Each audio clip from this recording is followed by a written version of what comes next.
Бархат, получается, 30-х годов. Мне его прислали из Германии, потому что в России я такого бархата не нашел.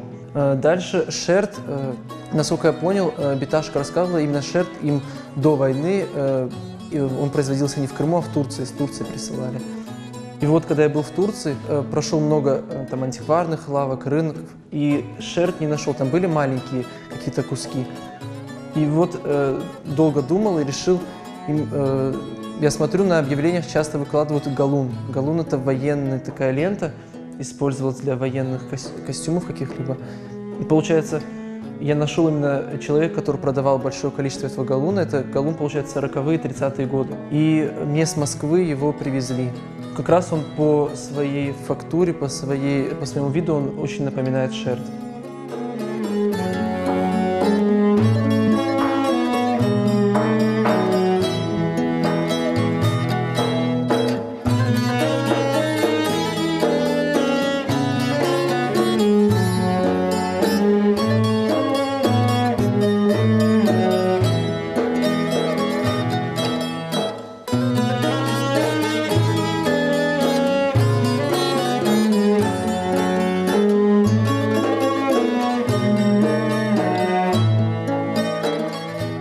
И главным украшением этого платья, конечно же, является кушак, епишлик кушак.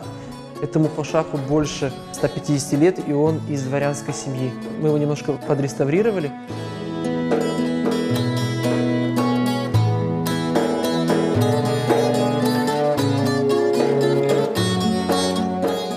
Этот кисет, он интересен тем, что он, во-первых, был сделан в середине 19 века, вышит бахчисарайской женщиной, и он побывал в эмиграции.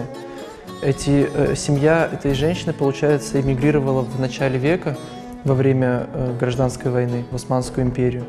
Когда я был уже в Турции, нашел именно людей, которые продавали такие вещи, крымских эмигрантов. И вот, получается, эта вещь вернулась опять на свою родину.